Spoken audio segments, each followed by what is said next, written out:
Mic check, mic check, mic check. 1 2 1 2. We are live. We are back. Welcome, y'all. Welcome, y'all. Welcome, y'all. My name is Kevin Parrington Turner, aka Sir South, aka the Brown Bostonian. Please subscribe to the Substack. Follow me on YouTube. Follow me on TikTok. Follow me on Twitter, Instagram, everything, all that. Forget all that. Celtics up 3-1. The Celtics are up 3-1 on the Philadelphia 76ers. I got a chance to go and see the game because I live in Jersey. Took the drive down, I would say, to Philly. Not that far. It's only like an hour and some change from me. You get on the Parkway, not the Parkway, Turnpike. You get on the New Jersey Turnpike, right there. It's right there. First of all, if you've never been to Philly, it's beautiful. Beautiful city. It's as soon as you get off the highway and you go to the Xfinity Arena, used to be called Wells Fargo. The Eagles arena, right next to where the Phillies play, right next to where the Sixers play, all across the street from each other. Kid you not, all across the street from each other. A bunch of parking lots, easy to park, easy to get in, easy to get out. So much parking. It's beautiful, great place, man. I love Philly. It's a lot of great sports culture there. Definitely got harassed for Celtics fans. A lot of Boston suck, Celtics suck, but at the same time, it was still respect, still love. A dude sit in front of me. I went with shout out to Miles, my high school friend. He was like, "Yo, he live in Philly. He's out there with his girl, and they live out just like a couple minutes outside of Philly. But they both lived in Philly, went to school in Philly." And he hit me like, "Yo, you want to go to the Celtics game?" I said, "Of course." Pulled up. We sat in the upper deck. First of all, the arena's fire. I mean, Madison Square Garden, it feel like so many people on top of you. It feel like kind of compact, grandiose. You feel kind of far from the court. It feel like a whole spectacle. It's meant for that at the Madison Square Gardens. Same thing kind of with TD Bank. You know what I mean? It's kind of the same thing. TD Garden. I don't want to say TD Bank. Uh, but with this arena, it was so dope. We got good tickets, still upper deck, but you can still clearly see what's going on. You don't have to look on the jumbotron to see what's going on. Person in front of us was like, he looked back, he said, "Oh, y'all Celtics fans. Oh my gosh." He looked to the left to him, some Celtics fans. He looked to the right to him, some Celtics fans. Celtics was in the building. It was green all in there, bro. All in there with Celtics fans throughout the arena. You could hear them. You saw some Sixers fan. As soon as I went through the metal detector lady, the security lady, she was like, "Yo, the people walking in with green. Hopefully, I walk out with blue." You gotta love Philly. They big on the Eagles. They big on the Sixers and the Phillies. You know what I'm saying? Every time I walk around Jersey, I always hear people say, "Go Birds." Um, Philly is different. So when the Celtics was up 2-1, I was a little skeptical. And Joel Embiid was playing tonight. I mean, last night. Joel Embiid was clear to play. He played a lot of minutes. He did all right. He wasn't the best him. You could tell he's still kind of dealing with some injuries. Paul George was okay. Wasn't as aggressive. He was kind of just hitting shots. I don't know if that was really due to the Celtics defense or not. And Tyrese Maxey was Tyrese Maxey. He's been good. BJ Edgecombe, he was nowhere to be found. Just keeping 100 with you. But he's a rookie, though. You know what I'm saying? A rookie like that talented, in a series like that against like a championship caliber team, he's going to have some good nights and he's going to have some bad nights. A rookie's not going to be consistent in the playoffs. This is not happening. So, and that's what happened. You know what I mean? I mean, out the gate, the Celtics got out to an early lead. Payne Pritchard scored 32. He was just disgusting. Disgusting. Hitting threes, mid range, getting putbacks, rebounding. The Celtics rebounding was just ridiculous. It was someone behind me, just a Sixers fan behind me, just complaining about rebounds all day, all night. They have very little to cheer for. Every time the Sixers scored a basket, they tried to get going, but it wasn't much. Celtics just answered back, and then Jason Tatum had a calm 30. Everything was calm, honestly. Like, and I seeing up close like the NBA games. I've been to some NBA games, some as a kid. Shout out to my pops. You know what I mean? He brought me to back when it was the Fleet Center. I sound old as hell saying that. Back when the Celtics was the Fleet Center, was playing the Fleet Center. Used to send the nosebleeds, but I was a kid. You know what I mean? I went to Madison Square Garden uh, once for my job. Been in some high level basketball, but once I see the NBA, I see why some teams make it to the championship and some don't. In order to make it to the championship, you got to hit tough shots when it counts. You can't just try to hit tough shots all night. It's not going to work. You're going to lose the game. Jason Tatum, Jalen Brown hit tough shots whenever the Sixers looked like they would maybe going on a run, but the Sixers never went on a run. But anytime they hit a bucket and maybe got a rebound, and then it was time and hit a three, and it looked like they was about to put together a run, Jason Tatum got the ball on the elbow and made some tough shots. He made a couple of and one shots. He made an and one shot in the fourth quarter, a three, a 3 point and one, and the Philly fans just automatically left because they was about to start losing by 30. And then you hit a chance. We won Boston. That was from the regular season when Philadelphia's 76ers beat the Orlando Magic and they wanted to face Boston. They knew it was going to face us in the first round. So they was trying to taunt them. The Celtics fans was as Sixers was leaving the arena. Check it out on my YouTube. I took a clip of it. It was a good time. It was a great time. Peyton Pritchard, he hit a buzzer beater at the end of the first quarter from three, as he always does. It's just like they was just clicking. It was just clicking. I can't even say it was like a great like the Celtics look amazing, but they hit over 23s. That looked like a regular night. Yeah, I mean, to put it plain and simple, the 76ers just don't have the personnel to beat a team like the Celtics. They don't have the 3 point shooting. Right now, the 76ers, that type of team would be unstoppable in like 2015. You give me an MVP caliber center with a fast all-star point guard and a Paul George who's just a bucket and was like 6'7", maybe 6'9", can score and defend. You give me a rookie that can give me 30 a night. That's a great team. But against the Celtics, where they put up so many threes, and then you just got Derek White calmly over there making some shots. I mean, like he didn't. I think he finished with less than 10 points. Um, Vucevic hit some shots too. Like the front court was doing their thing. It was just a bad work from all around for the Celtics, but for the 76ers, because the Celtics was just on point. Now I think the C's take it back to Boston and they bring it home. I think it's Celtics in five, which I had them going into it. I said the Celtics going to win in five. If they push it to 6 games, I'd be surprised. But I still got the C's. I still got the Celtics.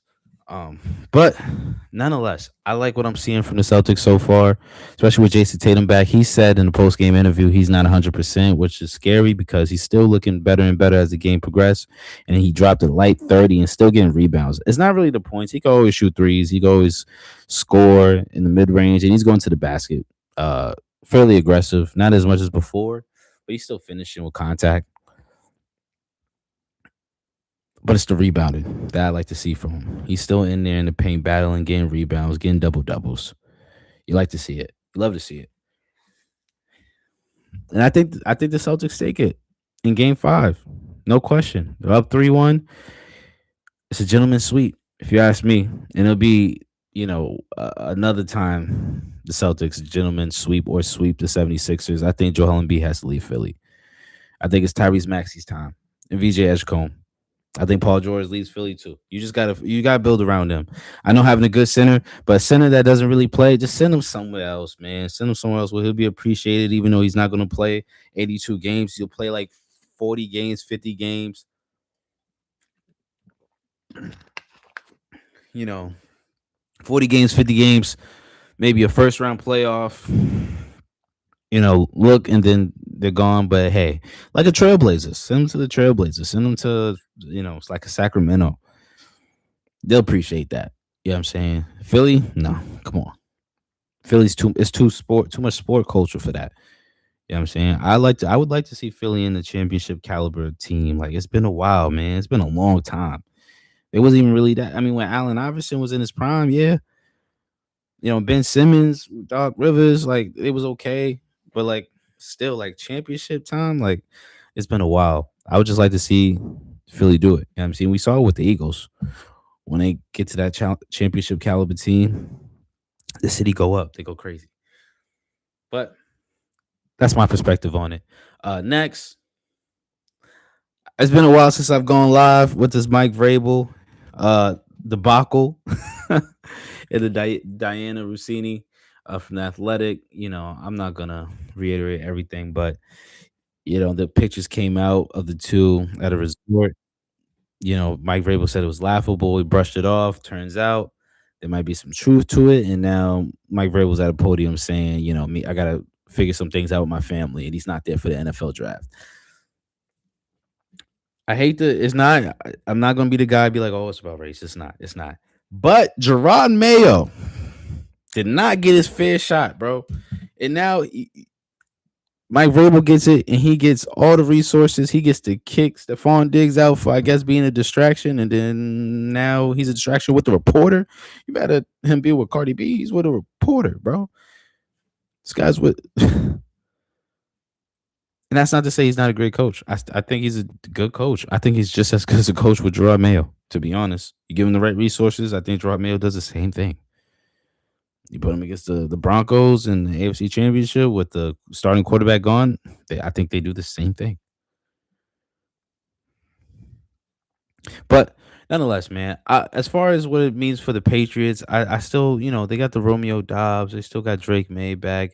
I like the defensive back, the secondary for the Patriots. The NFL draft, they picked up some players to help on that offensive line, and I think that's all they really needed. I would like to see him get like a wide receiver, but they're doing that through the free agency, through the trades with Dobbs and whatnot. Um, so what we did need was an offensive line. We had to figure it out, get it better. It wasn't terrible, but I think it was average to a little bit above average this season. And to make it really great, I think that would put the Patriots to the next level. And that's exactly what they did. But for Mike Vrabel not to be at the NFL draft, it's concerning.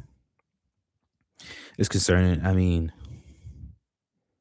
and every day it just gets worse and worse with new pictures, new information, old interviews being brought up from Diana. The kid named Michael, and I feel sorry for that kid growing up. I mean, it's just a mess, and it's not the Patriot way. If I'm being honest, I grew up watching Bill Belichick and Tom Brady, and we don't really get too many scandals. Ironically, after both of them stop being with the Patriots, is when we get the scandals. Bill Belichick has a younger girlfriend. Tom Brady, Giselle. Giselle got a new man, and this, that, and the third. But like when they was with the Patriots, we didn't get too much scandals. Matter of fact, if guys had too much scandals, they just get kicked out. We just saw it with Stephon Diggs, the Patriot way. But now with Mike Vrabel, it's going to be interesting to see what happens. I mean, Rob Kraft, love him too. But I mean, listen, man. Overall, I don't think it'll affect football. I think the Patriots are still one of the best teams in the AFC, and I still think Vrabel will do what he needs to do as a coach. But you know, I don't know if this is the Patriot way right now, and hopefully he'll get back to it. We'll see. But that's just my piece on it. That's just my piece on it. Last but not least, Red Sox got rid of Alex Cora after 7 complete years with the Red Sox. His first year brought him to the World Series. Listen, I don't know, as far as changing up the lineup, figuring out what they need for roster buildups and all that, like pitchers and all that figured out. I don't know, but for the past couple of years, the Red Sox just haven't been it. And if baseball is just one of those sports where like there's no salary cap, so it's usually the Yankees. It could be the Dodgers. It could be, um, it might be the Braves. It's a money play. It's a money play, and the Red Sox have a budget. They don't like they have money, and he hasn't been able to get it done. I mean, and now Devers is in San Fran and Mookie Betts in L.A. and we just giving up so many dope players. And this season we're 11-17. I've been watching the games. I've been watching the highlights when I can, and we're last in our division. It was time for him to go, and I'm not a crazy fan of getting rid of coaches or managers. Um, I think we do that too often when not too much success is happening, and we don't do it to the players enough. And I think baseball is different, and I thank them for that. But I'm behind this one. I think it was just time for him to go. Now, do I like it that's in mid-season? No, but it didn't start how the Red Sox are typically used to starting. Man, there's been a couple of seasons where we just haven't been good. Where we're missing the playoffs. Now, I don't know if this changes anything. I really don't. I think that, when it comes to baseball, things have to be the training camps, spring training, and in the off season. But we're gonna see what happens, and that's just my view on it. Nonetheless, a lot going on in Boston sports, man. I'm gonna be more active on this YouTube. Please subscribe to the YouTube. Follow me on TikTok. Follow me on Twitter. Follow me on Instagram. Subscribe to the Substack. Most importantly, please, I appreciate y'all very much. My name is Kevin Parrington Turner. I hope y'all enjoyed y'all weekend. I know I did. Enjoy the rest of y'all week. Hopefully, I see y'all again this week. I'm sure I will. I'm gonna keep dropping, keep checking it out. I appreciate y'all. Until next time, peace.